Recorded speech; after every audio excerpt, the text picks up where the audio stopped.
तो ये ताज़ा स्थिति है और ताज़ा स्थिति क्या है, कल रात के बाद से क्या कुछ हुआ, पूरे घटनाक्रम को समेटते हुए एक तस्वीर आपके सामने पेश करने के लिए हमारे साथ है असीम मनचंदा। असीम, बताएं कल रात से अब तक की कहानी।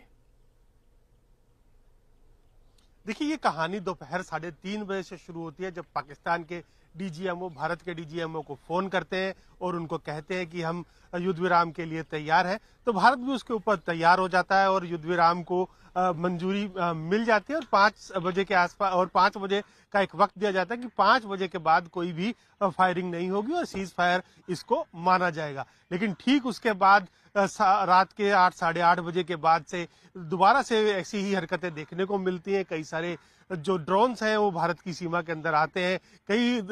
कई जो राज्य हैं वहां पर ड्रोन्स के आने की खबरें आती हैं और उसके साथ साथ कई जगह पर सीज फायर का उल्लंघन भी दिखाई देता है। उसके बाद एमईए ने एक प्रेस कॉन्फ्रेंस करी रात के 10 बजे के आसपास और कहा कि ये सीज फायर का उल्लंघन है। जिन बातों के ऊपर कहा गया था उन बातों को भी माना नहीं जा रहा और सीज फायर का कहीं ना कहीं उल्लंघन है। लेकिन वो 10:30 बजे के बाद से एक सीज फायर हमें दिखाई दे रही है। सिचुएशन धीरे धीरे अब नॉर्मलसी की तरफ जा रही है। आज सुबह से ऐसी कोई भी घटना या किसी भी फायरिंग की कोई भी खबर अभी नहीं आई है, लेकिन फिर भी हमें इस बात को लेकर के चौकन्ना रहना पड़ेगा, क्योंकि पहले भी कई बार हो चुका कि पाकिस्तान ने सीज फायर का ऐलान किया और उसके बाद सीज फायर को तोड़ दिया। तो उसको लेकर के अभी भी हमारे जो जवान है वो काफी चौकन्ने हैं। खासतौर पर कि कल देर रात को जो एमईए के प्रवक्ता है विक्रम मिस्री, उन्होंने भी बयान दिया कि हम इस वक्त पूरी तरह से चौकन्ना और आर्मी को पूरी तरह से अधिकार दे दिए गए कि इसको रिस्पॉन्ड करे जो भी